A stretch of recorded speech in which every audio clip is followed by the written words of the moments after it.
Hi, good evening. I'd like to welcome you to Poem Praise 2, and peace and blessings be upon you and your family this evening.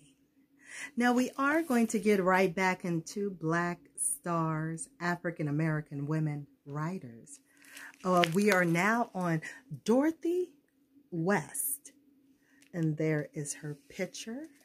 This is during the time period of 1907 to 1908. So without further ado, it reads as such. Your pioneering achievements have made you a role model for independent women. A telegram from television personality Oprah Winfrey read. Professor Henry Louis Gates of Harvard was in attendance along with his colleague Colonel West and numerous other luminaries and special guests. Opera singer Jessie Norman had come to sing. Author Jill Nelson was there to read, and First Lady Hillary Rodham Clinton brought a greeting from President Bill Clinton. The place was Martha's Vineyard, an island off the coast of Massachusetts. And the special occasion was the 19th birthday of author Dorothy West, whose writing career spanned more than 70 years. Dorothy, the only child of Rachel Peace and Isaac Christopher West, was born in Boston, Massachusetts, on June 1st, 1907. Her father was a former slave who established a successful fruit and vegetable business that moved his family into Boston's black upper middle class. Dorothy's mother was a lively, attractive woman who was some years younger than her husband. She brought as many as 18 of her siblings to live with her in the elegant 4-story house where she, her husband, and daughter resided. Helen Johnson, a niece who was the same age as Dorothy, was also part of the West extended household. Dorothy was educated at Girls Latin School and graduated at age 16. She then attended Boston University and the Columbia School of Journalism. West began writing short stories at age 7 and had her stories published in the Boston Post by age 15.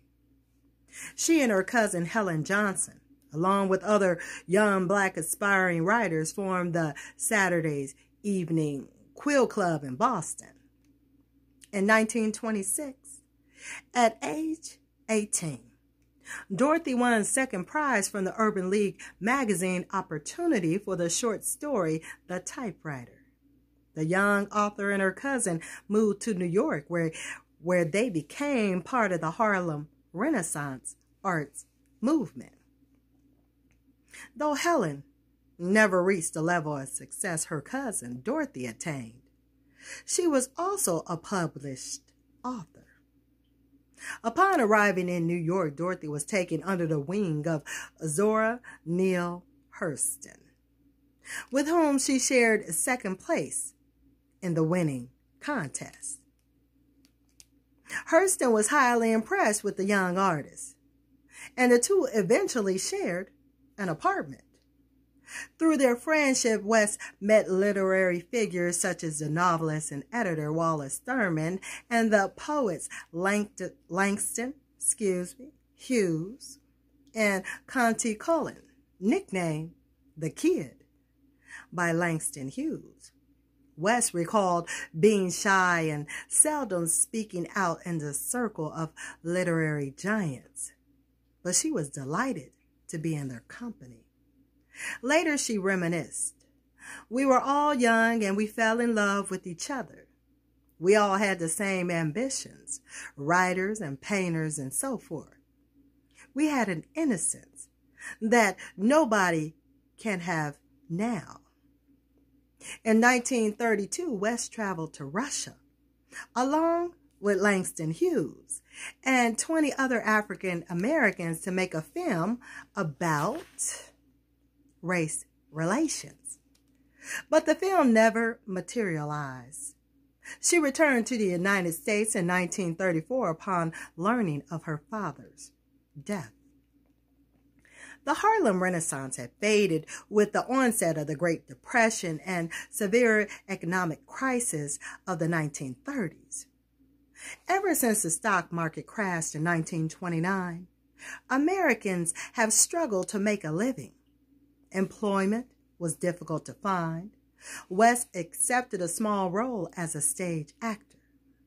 She later worked briefly as a welfare investigator, a job that became the source of many of her short stories. She was paid $50 per story by the New York Daily News for publication of her short stories. She once won $400 for a story. Dorothy West eventually became part of the WPA Writers Project, launched in 1935. The Work Projects Administration, WPA, a U.S. government agency established under President Franklin Roosevelt, put 8 million people back to work. Among them were many talented black writers, including John Johnson, who became editor and publisher of Ebony, the longest established black magazine. In 1935, Dorothy West began her own magazine, Challenge, a literary quarterly. The last issue of Challenge appeared in 1937. It was replaced with New Challenge, a more political version of the original magazine. West served as editor along with Richard Wright, who also became a famous writer.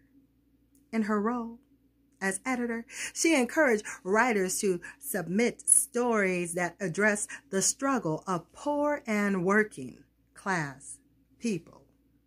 In the 1940s, West wrote columns for the Vineyard Gazette of Massachusetts, while she was caring for elderly relatives on Martha's Vineyard. She lived in a cedar shingled cottage in Oak Bluff, which had been bought by her father, and where she had spent many summers as a child. She loved the island. I have lived in various places, but the island is my yearning place. All my life, wherever I have been abroad, New York, Boston, anywhere, I yearn for home. I yearn for the island. Once settled on the island, she slowly started working on another novel. She worked on it for more than 40 years. Jacqueline Kennedy Onassis, a book editor and a neighbor, traveled to the cottage weekly during the summer to work directly with West on the book. They decided to call it The Wedding. The novel, which became a bestseller, was praised for giving a glimpse inside a world that few outsiders, black or white, previously knew existed. West dedicated the award-winning novel to the memory of Mrs. Onassis, who died shortly before its publication, until Dorothy West died at age 91 in Boston. She was the last surviving member of the Harlem Renaissance. Living inside a story. The extended family that West grew up in was common among black families, regardless of their economic status. This family structure assured that nearly all the children in the family had male and female influences and close supervision. In Dorothy's essay, My Mother, Rachel West, she describes her early years. The house I grew up in was 4-storied. We were an extended family, continuously adding new members, and the joke was, if we lived in the Boston Museum, we still need more room. Surrounded by all these different personalities, each one waiting to be first among equals, I knew I wanted to be a writer. Living with them was like living inside a story. And right here is another picture for you. I am going to read that information that's at the bottom of under the picture that I just showed you. It says talented African-American writers and artists such as clockwise from lower right to upper right. Now in that picture I just showed you, it has Langston Hughes, Margaret Walker, Zora Neale Hurston, Sterling Brown, Robert Hayden, Owen Dotson, Jacob Reddick, Melvin B. Jolson, Arna Bontemps, and many others began one of the most creative and exciting periods in American history, the Harlem Renaissance. And last but not least, color and class. Dorothy West's upper-class upbringing served as background for much of her first novel, The Living is Easy, 1948, as well as for the novel The Wedding, 1995, which became a television movie, and for a collection of short stories and autobiography essays, The Richer, the Poorer, 1995.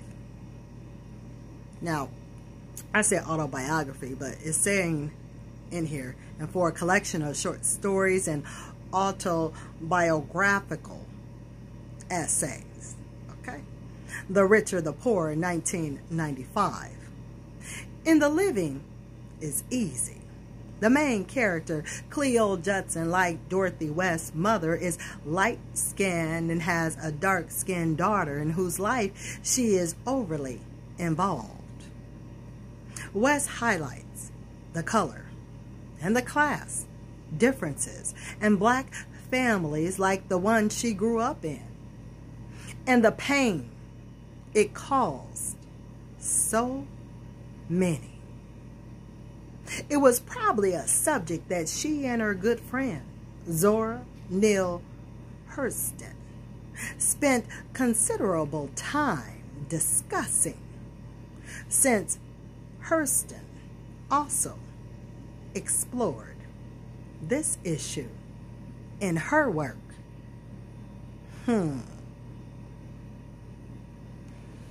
Well, that does complete this section for Dorothy West.